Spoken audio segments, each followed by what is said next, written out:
हमने पिछले लेक्चर में क्या पढ़ा था? चोल चेर पांड्या, ठीक है। हमने उनका एडमिनिस्ट्रेशन देखा था, उनके समय काल में किसको क्या बोला जाता था ये देखा था। आज हम तो नया टॉपिक चालू करना है, गुप्ता एम्पायर, ठीक है। तो गुप्ता एम्पायर से पहले हमने जहाँ पर आज हम गुप्ता एम्पायर देखना है उससे पहले हमने वहाँ पर क्या देखा हुआ है? बहुत सारे राज्य देखे थे। क्यों? मौर्य एम्पायर के खत्म होने के बाद, मौर्य वंश के खत्म होने के बाद वहाँ पर कई डायनेस्टी आई ना, कोई स्टेब्लिश डायनेस्टी नहीं आई, मतलब जो एक लंबे समय तक वहाँ शासन कर सके, है ना। उस पीरियड में जो पाटलिपुत्र वाला हिस्सा है हमारा, अगर हम ये बात करें तो ये जो हिस्सा था ये काफी लंबे समय तक स्टेबल नहीं रहा। स्टेबल का मतलब है कि मतलब एक जगह स्थिर नहीं रहा, जरा जरा कुछ दिन में, जैसे 30 साल में या 40 साल में राजा बदलते रहे। मौर्य एम्पायर के बाद कोई बड़ा ऐसा रूलर नहीं आया जो इसको एक लंबे समय तक क्या कर सके, चला सके। एक लंबे समय तक उसके वंशवाद, मतलब वंश चलता रहे लगातार। तो इस तरीके से कैसे पहला तो हमने देखा वहां पर क्या है, शाक आए, ठीक है। शाक किधर से आ रहे थे? बैक्टीरियन की तरफ से, है ना। सेंट्रल एशियन ट्राइब थी वो, याद आ रही है। और हम लोग ने क्या पढ़े? कुषाण पढ़े, है ना। और कौन से राज्य पढ़े थे? बैक्टीरियन एम्पायर पढ़ा था, बैक्टीरियन पढ़े थे। कहाँ तक बैक्टीरियन एम्पायर कहाँ तक पहुंच गया था?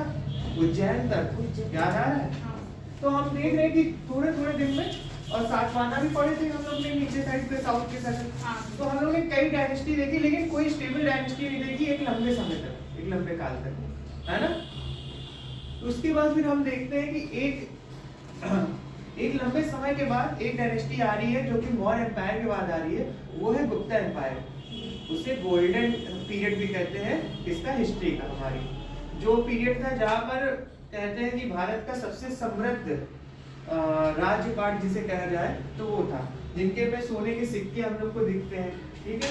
जहाँ की इकोनॉमी और ट्रेड, जहाँ पर व्यापार और जहाँ का ट्रेड जो था वो इतना बढ़िया था कि मतलब हमारे जितने भी रिलेशन थे बाहरी रोम से और बाकी देशों से, तो हम उनके साथ ट्रेड करते थे। सिल्क हो गया, बाकी चीज़ें हो गई, हम लोग उनसे एक्सपोर्ट करा करते थे, अपने यहाँ से चीज़ें, स्पाइसेस भेजा करते थे। तो हमें ये सब चीज़ें दिखती हैं कि हमारे जो हमारा ये था, क्या कहते हैं, गुप्ता पीरियड, वो काफ़ी समृद्ध पीरियड कहा जा सकता है ना।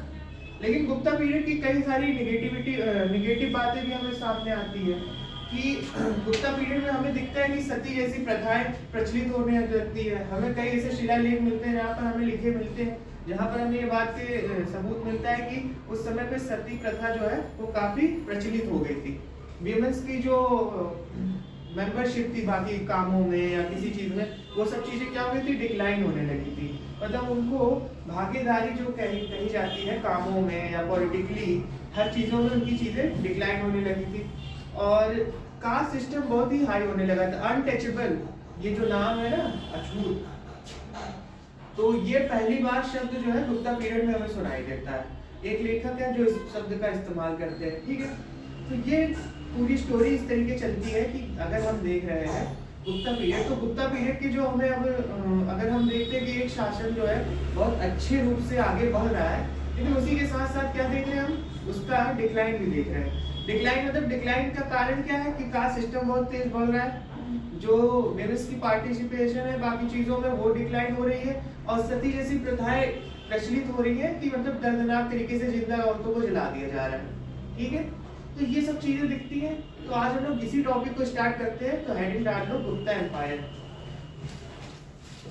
Golden age of India. Sangam खत्म हो गया सर। हाँ,